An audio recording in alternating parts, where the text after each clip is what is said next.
जय हिंद दोस्तों, नमस्कार। कैसे हैं आप? मैं हूं देवदत्त मिश्रा और आप मेरे साथ कोचिंग जंक्शन के चैनल पे पढ़ रहे हैं भारत की राज्य व्यवस्था और संविधान। भारत की राज्य व्यवस्था और संविधान में आज हम लोग पढ़ेंगे एक नया अध्याय, संविधान की प्रमुख विशेषताएं। तो मैं उस अध्याय पर चलूँ, आगे बढ़ूँ उससे पहले अगर आप पहली बार हमारे वीडियो को देख रहे हैं तो चैनल सब्सक्राइब कर दें और इसका लिंक जो है सबसे पहले तो बेल आइकन पर भी प्रेस कर लें ताकि कोई भी नया वीडियो रिलीज होता है तो उसका नोटिफिकेशन आपको सबसे पहले मिल जाए। और इसका लिंक भी मैं आपसे अनुरोध करूंगा कि अपने फ्रेंड्स को ज़रूर शेयर कर दीजिए ताकि उनको भी इम्पोर्टेंट वीडियोस का लाभ मिलता रहे। हम लोगों ने जो है संविधान की ऐतिहासिक पृष्ठभूमि को अच्छे से समझा था, उस पर 3-4 लेक्चर्स हुए थे। उसके बाद हम लोगों ने पढ़ा था भारत के संविधान की जो है कुछ प्रमुख बातों के बारे में। आज हम लोग पढ़ेंगे जो है, आज का जो अपना टॉपिक है वो है संविधान की प्रमुख विशेषताएं। अपना जो संविधान है, भारत का जो संविधान है, उसकी खास बातें क्या हैं, वही उन्हीं खास बातों के बारे में आज के हम वीडियो में जो है जानेंगे। आज की वीडियो में हम यह जानेंगे कि भारत का संविधान जो है भारत की प्रशासनिक व्यवस्था को कैसा स्वरूप देता है, भारत में शासन प्रणाली कैसी है, राजशाही है, संसदीय है, अध्यक्षात्मक है, भारत का संविधान कितना बड़ा है, लिखित है, अलिखित है, संविधान में संशोधन कैसे किया जा सकता है। तो कुल मिलाकर के आज का जो वीडियो है वह उसमें हम लोग पढ़ेंगे संविधान की प्रमुख विशेषताओं के बारे में। तो तैयार हो जाइए और शुरू करिए मेरे साथ जो है भारत की संविधान एवं राज्य व्यवस्था। भारत के संविधान की कुछ खास विशेषताएं हैं, मैं क्रमवार जो है अध्ययन करते चलता हूँ। सबसे पहले तो यह संविधान दुनिया का सबसे लंबा लिखित संविधान है। देखिए, अगर आप दुनिया के देशों का अध्ययन करेंगे, उनके संविधानों का अध्ययन करेंगे तो आप पाएंगे कि जितने भी संविधान हैं देशों के, कुछ देशों के संविधान तो जो है लिखित हैं, जैसे अमेरिका का संविधान हो गया, और कई जगह का संविधान क्या है, अलिखित है। अलिखित का मतलब एक सामान्य राजनीतिक परिपाटी है कि यही ऐसा ही संविधान जो है प्रचलित है, जैसे क्या हो गया, ब्रिटेन हो गया, ठीक है ना। तो दुनिया के ज़्यादातर देशों में लिखित संविधान का प्रचलन है। किसका प्रचलन है? लिखित संविधान का प्रचलन है, जो गणतंत्र देश हैं। और भारत का भी संविधान कैसा है? लिखित है। लिखित होने के साथ साथ यह दुनिया का सबसे लंबा लिखित संविधान है। दुनिया के किसी भी संविधान में छोटी छोटी बातों के बारे में, छोटी छोटी प्रशासनिक कार्यों के बारे में इतने विस्तार से चर्चा नहीं की गई है जितने विस्तार से चर्चा की गई है किसमें? भारत के संविधान में। तो भारत के संविधान की सबसे प्रमुख विशेषता यह है कि यह दुनिया का सबसे लंबा लिखित संविधान है। जब यह प्रचलन में आया 1949 में, जब यह प्रचलन में आया तब इसमें जो है 395 अनुच्छेद थे। कितने अनुच्छेद थे? 395 अनुच्छेद थे, जो 22 भागों में बटे थे। कितने भागों में? 22 भागों में बटे थे। और अनुसूचियां कितनी थी? और अनुसूचियां थी 8 अनुसूचियां थी। उस समय भी भारत का संविधान दुनिया का सबसे लंबा संविधान था। 1949 में जब प्रचलन में आया तो उसमें 395 अनुच्छेद थे, जो 22 भागों में बटे थे, और संविधान की 8 अनुसूचियां थी। 395 articles that were divided into 22 parts, and there were 8 schedules in our constitution when it came in presence in the year 1949। जब 1949 में यह संविधान प्रचलन में आया तो उस समय 395 अनुच्छेद, 22 भाग और 8 अनुसूचियां थी। आज की क्या स्थिति है? आज की स्थिति यह है कि आज जो है अगर अनुच्छेद की बात करेंगे तो कम से कम आप मान के चलिए कि लगभग जो है 470 अनुच्छेद हैं। कितने अनुच्छेद हैं? 470 अनुच्छेद हैं। कितने भागों में बटे हैं? यह अनुच्छेद 25 भागों में बटे हैं। कितने भागों में बटे हैं? 25 भागों में विभक्त हैं। यानी आपसे प्रश्न पूछा जाए कि इस समय संविधान में कितने भाग हैं, तो आप बताएंगे संविधान के 25 भाग हैं। कितने भाग हैं? 25 भाग हैं। और संविधान की अब कितनी अनुसूचियां हैं? 12 अनुसूचियां हो गई हैं। मूल रूप में संविधान में कितनी अनुसूचियां थी? 8 अनुसूचियां थी। 8 अनुसूचियों से बढ़कर के अब कितनी अनुसूचियां हो गई हैं वर्तमान समय में? 12 अनुसूचियां हो गई हैं। मूल रूप में संविधान में कितने भाग थे? 22 भाग थे। 22 भाग बढ़कर के कितने भाग हो गए हैं? 25 भाग हो गए हैं। और इतने लंबे दस्तावेज के साथ यह दुनिया का सबसे लंबा लिखित संविधान है। भारत का संविधान दुनिया का सबसे लंबा लिखित संविधान है। चलिए इसकी दूसरी बातों पर चर्चा करते हैं, इसकी दूसरी विशेषताओं पर चर्चा करते हैं। संविधान को हम देखते हैं तो पाते हैं कि यह विभिन्न स्रोतों से विहित है। विभिन्न स्रोतों से विहित कहने का मतलब यह है कि दुनिया के उस समय जब भारतीय संविधान का निर्माण हो रहा था तो दुनिया के कई लोकतांत्रिक देशों में पहले से ही संविधान बन गया था। तो भारत का संविधान जो है दुनिया के कई देशों के संविधानों के मुख्य प्रावधानों को शामिल करता हुआ जो है क्या हुआ, पूरा एक आकार लिया। कुछ लोगों ने जो है आलोचना करते हुए, संविधान की आलोचना करते हुए कहा कि यह कैसा है, यह तो उधार का संविधान है। उधार का मतलब दुनिया के कई देशों से कैसा लिया गया है, उधारी लिया गया है। कुछ लोगों ने कहा अरे ये तो 1935 की कार्बन कॉपी है।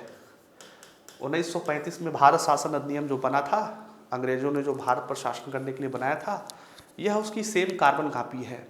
इन आलोचनाओं का जवाब देते हुए डॉक्टर भीमराव अंबेडकर ने संविधान सभा में कहा, जब संविधान पर बहस चल रही थी उस समय जो है डॉक्टर भीमराव अंबेडकर ने कहा कि मुझे गर्व है, हमें गर्व है कि भारत का संविधान दुनिया के प्रमुख देशों के संविधानों को छानने के बाद बनाया गया है। दुनिया के प्रमुख देशों के संविधानों में जो जो अच्छी बातें हैं उन अच्छी बातों को हमारे संविधान में शामिल किया गया है, इसलिए जो है मुझे गर्व है। ऐसा किसने कहा? डॉक्टर भीमराव अंबेडकर ने संविधान सभा में कहा। और उन्होंने यह भी कहा कि संविधान के जो मौलिक तत्व हैं उस पर किसी का पेटेंट नहीं है, किसी का पेटेंट राइट नहीं है किसी भी देश का। संविधान के मौलिक तत्वों पर किसी देश का कोई अधिकार नहीं है। और उन्हीं मौलिक तत्वों को लेकर के भारत का संविधान बनाया गया है। अब चूंकि इतने वर्षों के बाद भारत का संविधान बन रहा है तो यह जरूरी है कि जितना संभव हो सके उतना संभव अच्छाई भारत के संविधान में शामिल किया जाए। तो कहने का मतलब जो भारत का संविधान है वह दुनिया के कई देशों के संविधानों को छानने के बाद उनकी अच्छी बातों को शामिल करते हुए बनाया गया था। इसके जो है स्रोतों की बात करें तो संविधान का अगर जो ढांचा है, जो बेस है, जैसे किसी मूर्ति को बनाने के लिए जो है आप देखते हैं, अगर मान लीजिए दुर्गा पूजा के दौरान माता दुर्गा की मूर्ति बनानी हुई तो एक बेस का इस्तेमाल किया जाता है, स्ट्रक्चर का इस्तेमाल किया जाता है जो बांस और पुआल वगैरह का होता है। तो अगर भारत के संविधान के बेस की बात करें, आधार की बात करें, ढांचे की बात करें, तो इसका जो ढांचा है, भारत के संविधान का जो ढांचा है वह कहाँ से लिया गया है? वह लिया गया है भारत शासन अधिनियम 1935 से। कहाँ से लिया गया है? भारत शासन अधिनियम 1935 से लिया गया है। ठीक है। और ढांचा कहाँ से लिया गया है? भारत शासन अधिनियम 1935 से लिया गया है। अभी मैं बताऊंगा कि भारत शासन अधिनियम 1935 से कौन कौन सी बातें ली गई हैं। जैसे सरकार का स्वरूप कैसा हो? संघीय स्वरूप हो। यह कहाँ से लिया गया है? भारत शासन अधिनियम 1935 से लिया गया है। राज्यपाल का कार्यालय हुआ, कहाँ से लिया गया है? भारत शासन अधिनियम 1935 से लिया गया है। सामान्य प्रशासनिक बातें जो हैं वो सब कहाँ से लिया गया है? भारत शासन अधिनियम 1935 से लिया गया है। तो भारत के संविधान का 50% से ज़्यादा भाग, कितने प्रतिशत से ज़्यादा भाग? 50% से ज़्यादा भाग कहाँ से लिया गया है? भारत शासन अधिनियम 1935 से लिया गया है। और अगर हम इसके दार्शनिक ढांचे की बात करें, आत्मा की बात करें, इसके दार्शनिक ढांचे की बात करें, जैसे मूल अधिकार हुए,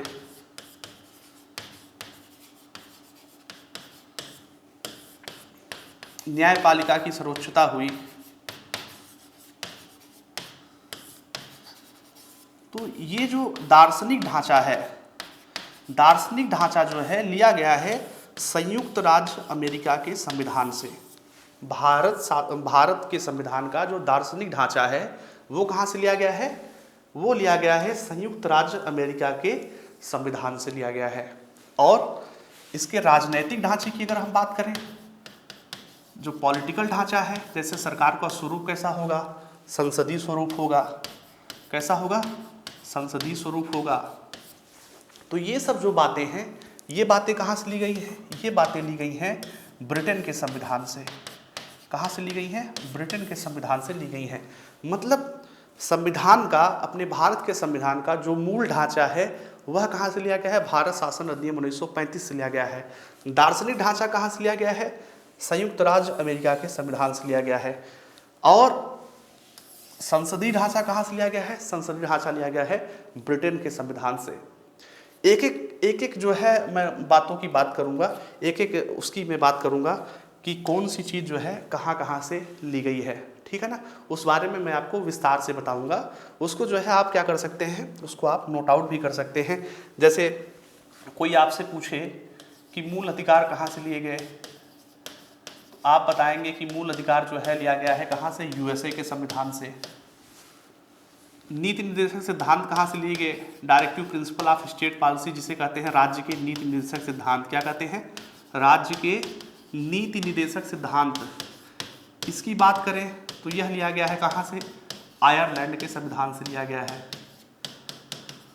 सरकार का जो स्वरूप है वह जो है सशक्त केंद्र के साथ हो। कैसा? सशक्त केंद्र के साथ, सशक्त केंद्र के साथ संघात्मक हो। संघात्मक कहने का मतलब यह है कि सरकार का जो ढांचा हो वह संघीय हो, केंद्र स्तर पर भी सरकार हो और राज्य स्तर पर भी सरकार हो, लेकिन उस संघीय व्यवस्था में जो केंद्र है वो कैसा हो? सशक्त केंद्र हो। तो यह जो बात है, यह बात कहाँ से लिया गया है? यह बात लिया गया है कनाडा के संविधान से लिया गया है। कहाँ से लिया गया है? कनाडा के संविधान से। एकल नागरिकता की बात करें, सिंगल सिटीजनशिप की बात करें, एकल नागरिकता की बात करें तो एकल नागरिकता का जो सिद्धांत है वह लिया गया है ब्रिटेन के संविधान से।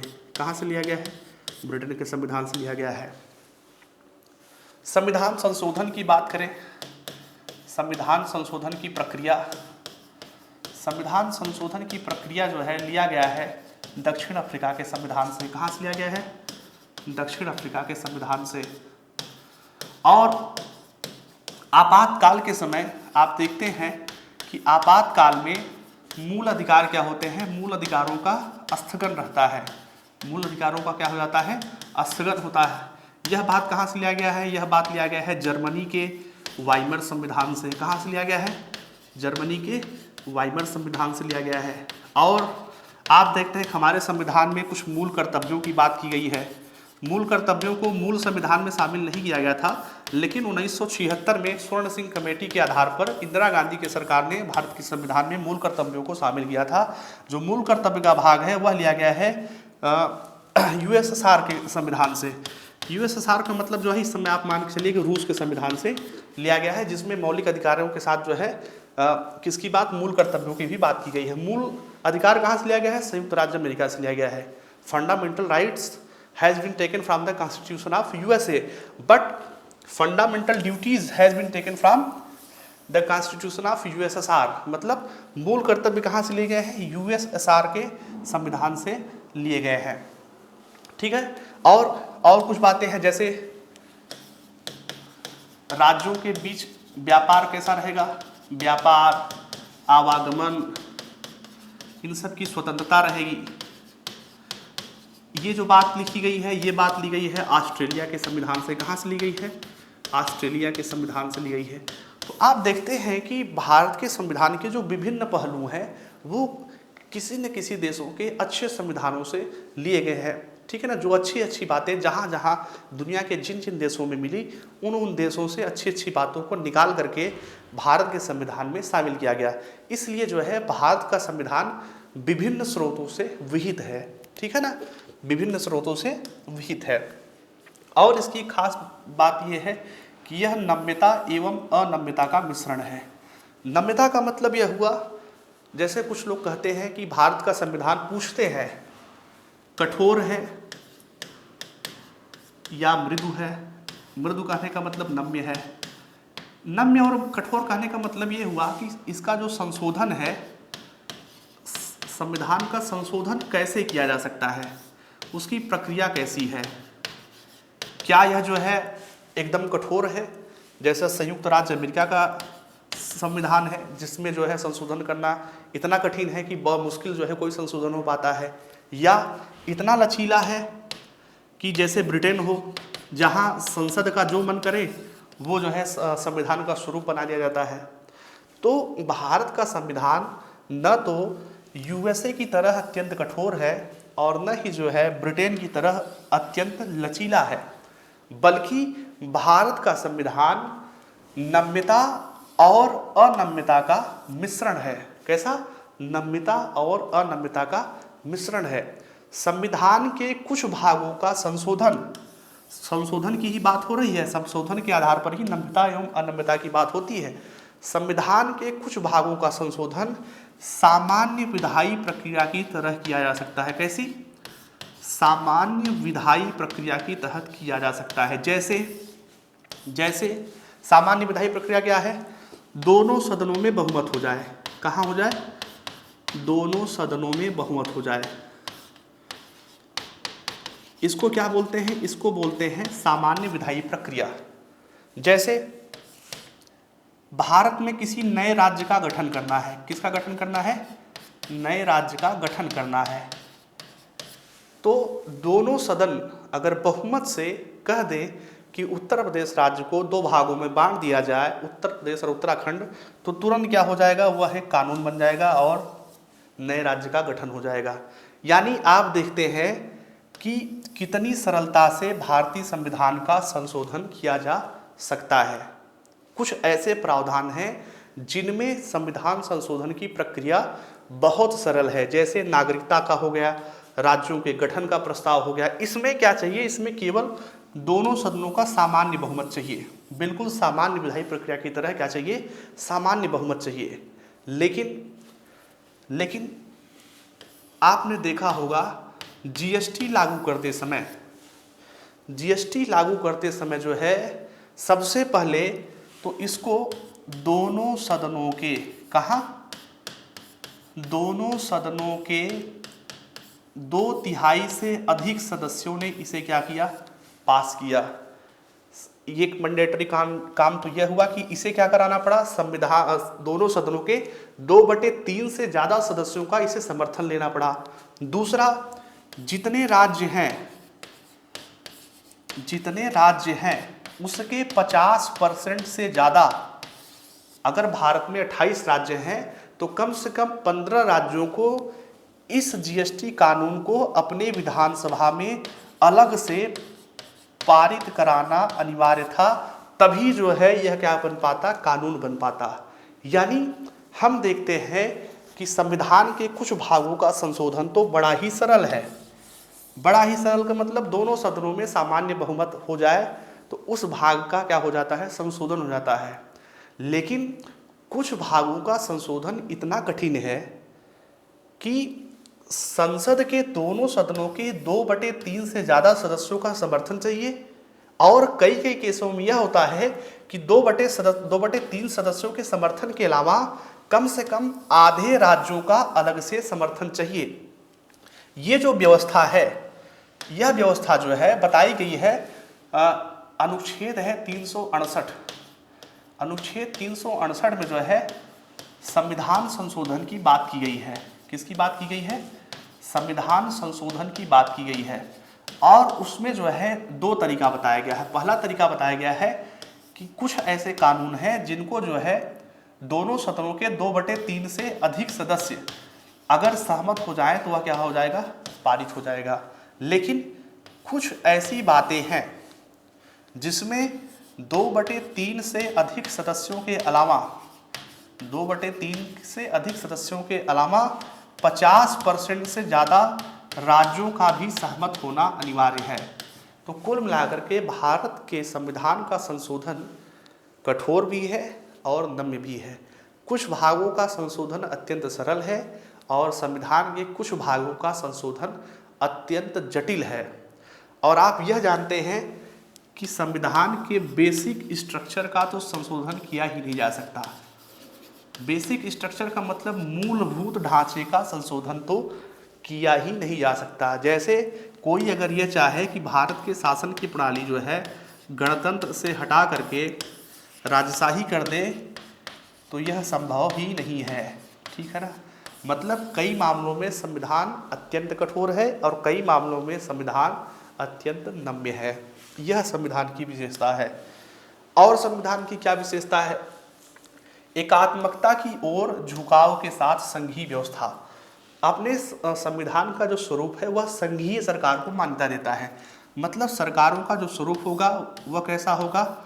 वह केंद्र सरकार का होगा और क्या होगा? राज्य सरकार का होगा। ठीक है ना? कुछ विषय जो है केंद्र सरकार के ऊपर छोड़ दिए गए हैं, कुछ विषय किसके ऊपर छोड़ दिए गए हैं? राज्य सरकार के ऊपर छोड़ दिए गए हैं। लेकिन यानी कहने का मतलब जो व्यवस्था है वह कैसी है?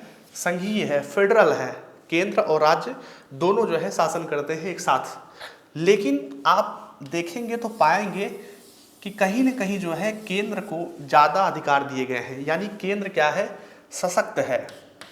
इसलिए जो है कहा जाता है कि भारत का जो संविधान है वह एकात्मकता की ओर झुकाव के साथ संघीय व्यवस्था प्रदान करता है। और इस संघीय व्यवस्था में आप मान के चलिए इस समय तो जो है 1992 के बाद से अब तो जो है 3 स्तर की सरकारें हो गई हैं, जिसको कहते हैं पंचायत। अब तो जो है पंचायत स्तर पर भी चुनाव होने लगा है। पंचायत में 3 प्रकार की पंचायतें होती हैं। जिला पंचायत हो गया, क्षेत्र पंचायत हो गया और ग्राम पंचायत हो गया। तो इस समय भारत में कह लीजिए जो सरकार का स्तर है वह त्रिस्तरीय हो गया है। कैसा हो गया है? त्रिस्तरीय हो गया है, जो दुनिया के किसी भी देश में प्रचलित नहीं है। भारत ही एक ऐसा देश है जहां की शासन व्यवस्था कैसी हो गई है? त्रिस्तरीय हो गई है। केंद्र, राज्य, साथ में साथ लोकल गवर्नमेंट, जिसे आप क्या कहते हैं? पंचायत कहते हैं। पंचायत में जिला पंचायत, क्षेत्र पंचायत, ग्राम पंचायत। प्रतिनिधि तो आप चुनते हैं ना, चुनाव करते हैं कि नहीं करते हैं? तो ये भी क्या है? यह जो है लोकल सरकार है, स्थानीय सरकार इसे कहा जाता है। यानी केंद्र सरकार, राज्य सरकार और स्थानीय सरकार, 3 प्रकार की सरकारें इस समय भारत में जो है कार्य कर रही हैं। लेकिन झुकाव किसका है? झुकाव जो है ज़्यादातर पावर किसके साथ है? केंद्र के साथ है। इसलिए जो है भारत के संविधान को संघीय तो है लेकिन उसको कहा जाता है एकात्मकता की ओर उसका झुकाव है। और सरकार का स्वरूप कैसा निर्धारित किया गया है? संविधान द्वारा सरकार का स्वरूप निर्धारित किया गया है, संसदीय स्वरूप होगा। जैसे आप देखते हैं कि शासन की कई प्रणालियां हैं।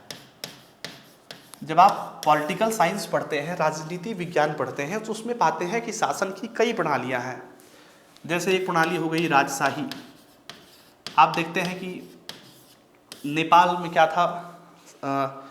संविधान कह लीजिए, अब तो नेपाल जो है एक लोकतांत्रिक देश हो गया है। उसके पहले नेपाल में क्या था? राजशाही प्रचलन था। वहाँ के जो शासक थे वो उनका जो है चुनाव न होकर के वंशानुगत होता था। अनुक्रम कैसा होता था? लगभग वंशानुगत होता था। जहाँ की शासन व्यवस्था में जनता का चुनाव न हो वो कैसा होता था? राजशाही होता था। या कई जगह का शासन आपने देखा होगा, जैसे लीबिया का शासक था, गद्दाफी था, तो उसको तानाशाही व्यवस्था बोलते हैं। और कई जगह जो है कैसी व्यवस्था है, कई जगह व्यवस्था है लोकतंत्रात्मक, लोकतंत्र की व्यवस्था है। इस लोकतंत्र में भी दो प्रकार की व्यवस्था है। एक जहाँ जो है सरकार का प्रधान कौन होता है, राष्ट्रपति होता है। दूसरा जहाँ सरकार का प्रधान क्या होता है, राजा। जैसे ब्रिटेन की बात करिए आप, तो ब्रिटेन में आप देखेंगे, ब्रिटेन क्या है, लोकतंत्र है। क्या है, लोकतंत्र है। ठीक, ब्रिटेन में क्या है, लोकतंत्र है। लेकिन वहाँ का जो शासन व्यवस्था है वह किसके नाम से चलाया जाता है, वह चलाया जाता है महारानी के नाम से। किसके नाम से, महारानी के नाम से। यानी जैसे भारत में राष्ट्रपति की स्थिति है वैसी स्थिति वहाँ के महारानी की स्थिति है। महारानी के हस्ताक्षर जो है होना अनिवार्य होते हैं किसी भी विधायी प्रक्रिया को कानून बनाने के लिए। लेकिन उनकी स्थिति वैसे ही है जैसे राष्ट्रपति की। जैसे राष्ट्रपति को हर मसले में, भारत के राष्ट्रपति को हर मसले में जो है कार्यपालिका के हर आदेशों का जो है हस्ताक्षर करना अनिवार्य होता है, लगभग मान के चलिए, उसी प्रकार से ब्रिटेन में भी महारानी को कार्यपालिका के हर आदेशों पर हस्ताक्षर करना अनिवार्य होता है। और एक होता है जो है अध्यक्षीय शासन प्रणाली, जैसे अमेरिका में है। अमेरिका में क्या है, अमेरिका का जो राष्ट्रपति है उसका चुनाव अलग से होता है। जैसे भारत में प्रधानमंत्री का चुनाव नहीं होता है, भारत में किसका चुनाव होता है, सांसदों का चुनाव होता है। और वो सांसद जिस व्यक्ति को नेता चुन देते हैं वह व्यक्ति क्या हो जाता है, प्रधान, उस सरकार बना लेता है और वह व्यक्ति क्या बन जाता है, प्रधानमंत्री बन जाता है। लेकिन अमेरिका में क्या होता है, सीधे सीधे राष्ट्रपति का चुनाव होता है। और जो राष्ट्रपति है वहाँ के कांग्रेस पर बिल्कुल निर्भर नहीं रहता है। ठीक है ना, ठीक, यानी कांग्रेस चाहे कि उसको जो है, कांग्रेस कहने का मतलब ये हुआ वहाँ की सदन है। जैसे अमेरिका में क्या है, जैसे भारत में क्या है, संसद है। भारत में जो भी सरकार होगी, मान लीजिए सरकार का वास्तविक प्रमुख कौन होता है, प्रधानमंत्री होता है। और प्रधानमंत्री सहित पूरा मंत्रिपरिषद जो है वो क्या होता है, पूरा मंत्रिपरिषद संसद के प्रति उत्तरदायी होता है। उत्तरदायी का मतलब ये हुआ कि अगर इसमें जो है संसद का विश्वास खो दिया इन्होंने, विश्वास खो देने का मतलब यहाँ से इनका बहुमत हट गया, इनके पक्ष में जो है संसद के बहुत से लोग नहीं हैं, तो क्या हो जाएगा, ये सरकार गिर जाएगी। लेकिन अमेरिका में ऐसी स्थिति नहीं है। अमेरिका में चाहे उनकी पार्टी की संसद जिसे कहते हैं आप कांग्रेस, वहाँ की संसद को क्या कहा जाता है, कांग्रेस कहा जाता है। चाहे उनकी पार्टी की कांग्रेस में बहुमत हो या नहीं हो, लेकिन राष्ट्रपति अमेरिका का उसको कोई खतरा नहीं होगा। ठीक है ना, क्योंकि उसका चुनाव अलग से हुआ है। जबकि भारत का प्रधानमंत्री सांसदों के बीच से ही चुना जाता है, अमेरिका का राष्ट्रपति सीधा चुना जाता है। अमेरिका के राष्ट्रपति को अगर हटाना हो तो महाभियोग लगा करके हटाया तो जा सकता है, लेकिन उसका जो है महाभियोग की प्रक्रिया जटिल है, आप जानते हैं। ठीक है ना, तो अगर आपसे पूछा जाए कि भारत का शासन प्रणाली कैसा है, तो आप बताएंगे कि भारत की जो शासन प्रणाली है वो कैसी है, संसदीय प्रणाली है। यानी कार्यपालिका क्या होती है, विधायिका के प्रति जवाबदेह होती है। ठीक है ना, विधायिका के प्रति क्या होती है, जवाबदेह होती है। विधायिका जो है कार्यपालिका से किसी विषय में सवाल पूछ सकती है, उत्तरदायित्व जो है निर्धारित कर सकती है। इसलिए भारत में सरकार का स्वरूप कैसा है, भारत में सरकार का स्वरूप है संसदीय। ठीक है ना, भारत में सरकार का स्वरूप क्या है, संसदीय है। और एक और ख़ास बात है, जो न्यायपालिका है वह स्वतंत्र है। कैसी है, स्वतंत्र है और एकीकृत है, यानी इंटीग्रेटेड एंड इंडिपेंडेंट जुडिशरी है यहाँ। कैसी है, इंटीग्रेटेड एंड इंडिपेंडेंट जुडिशरी की व्यवस्था इंडिया में है। यानी एकीकृत शब्द का क्या मतलब हुआ, स्वतंत्र न्यायपालिका तो आप समझते हैं कि न्यायपालिका पर कोई हस्तक्षेप, कोई दबाव नहीं है, वो तो स्वतंत्र है। एकीकृत कहने का क्या मतलब हुआ? इंटीग्रेटेड कहने का क्या मतलब हुआ? इंटीग्रेटेड कहने का मतलब ये हुआ कि केंद्र सरकार चाहे कानून बनाए और चाहे राज्य सरकार कानून बनाए, दोनों कानूनों का प्रचलन जो है एक स्तर से सीधा सीधा हाई कोर्ट में भी हो सकता है, सुप्रीम कोर्ट में भी हो सकता है। यानी ये जो न्यायपालिका है, न्यायपालिका समान रूप से केंद्र के कानूनों पर भी निर्णय देती है और राज्य द्वारा बनाए गए कानूनों पर भी निर्णय देती है। यानी न्यायपालिका का स्वरूप भारत में कैसा है? एकीकृत है। अमेरिका की तरह नहीं है। अमेरिका में दो प्रकार की कोर्टें हैं, एक फेडरल कोर्ट है जिसे कहा जाता है संघीय कोर्ट, संघीय न्यायपालिका, और एक जो है राज्य की न्यायपालिकाएं अलग होती हैं। लेकिन भारत की न्यायपालिका कैसी होती है? भारत की न्यायपालिका एकीकृत होती है और स्वतंत्र तो है ही। इसके कुछ भागों को जो है मैं समयाभाव के कारण आज चर्चा नहीं कर पा रहा हूँ, लेकिन इसका एक दूसरा वीडियो भी मैं लाऊंगा, तो जिसमें संविधान की अन्य प्रमुख विशेषताओं के बारे में मैं आपको बताऊंगा। ठीक है, तो कोचिंग जंक्शन के साथ बने रहिए। बहुत बहुत धन्यवाद। नमस्कार।